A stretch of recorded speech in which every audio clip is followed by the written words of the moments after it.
Naku, eh kung ako naman yung nag-iisang bahay doon, lahat ng kapitbahay ko yung sunod, nagtitira ba ako? Diba? Ikaw lang nag-iisang nakataya.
Ni Des.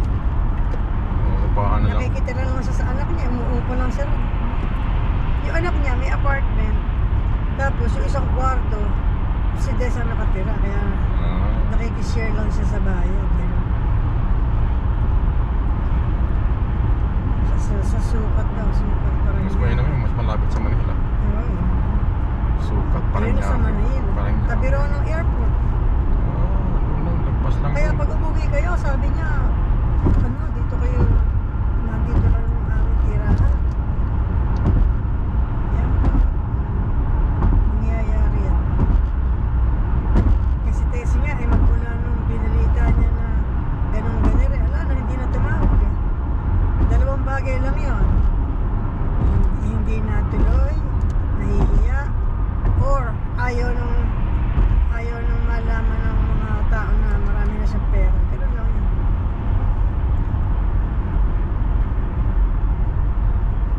Wala nang magkabilihan. Oo. Ang tagal hindi tumatawag sa akin yan. Kasi bigla ay tumawag. Para ikwento lang na may bibili ng ganyan, bibigyan sila ng gano'n.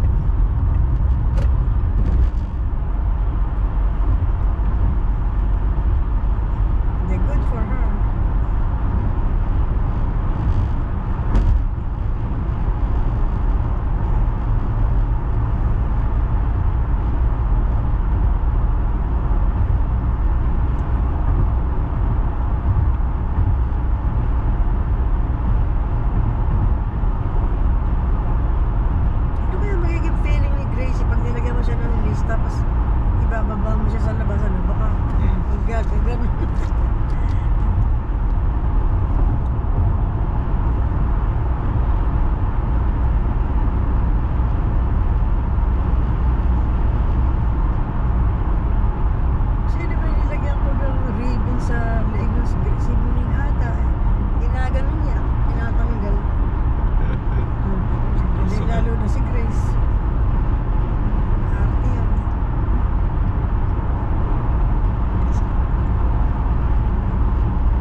Ay,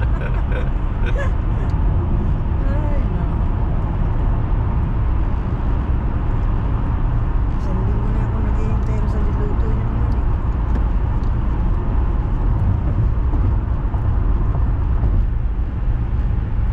Naku, ayoko dati dito. Lumampas ka na, doon ka na sa Glenside mag-exit. Nakanervous siya.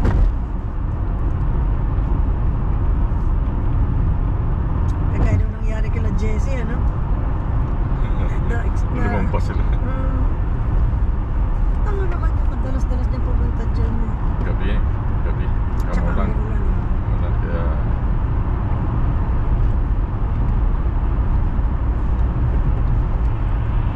Oh, bilis, grabe. Ay, dami. Yan, yan sila pwede. Ay, basic. Ay, Diyos ko talaga.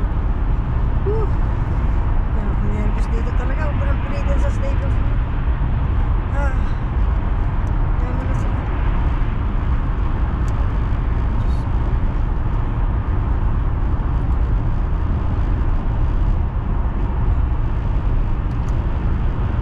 Ano si Arvin mo?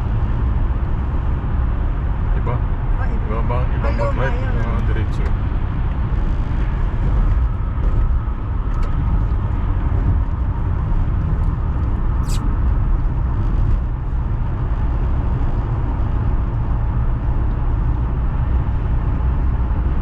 Sabi siguro ni Wendy, sino nagpunta si Jenny D?